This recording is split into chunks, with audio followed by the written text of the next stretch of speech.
Guys, तो आज का ब्लॉग स्टार्ट हो गया ही है सुबह का चाय से।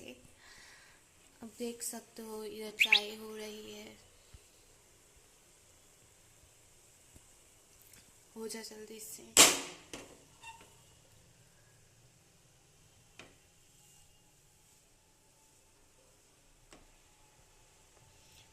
और मैं चाय खाऊंगी बिस्किट से। बाहर आ जा जल्दी से। तो बिस्किट ले लेती हूँ एक। वेट कीजिए थोड़ा सी।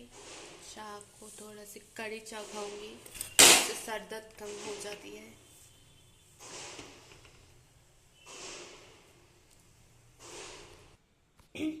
ये रहा चाय और चाय के साथ बिस्किट्स, देख सकते हो आप।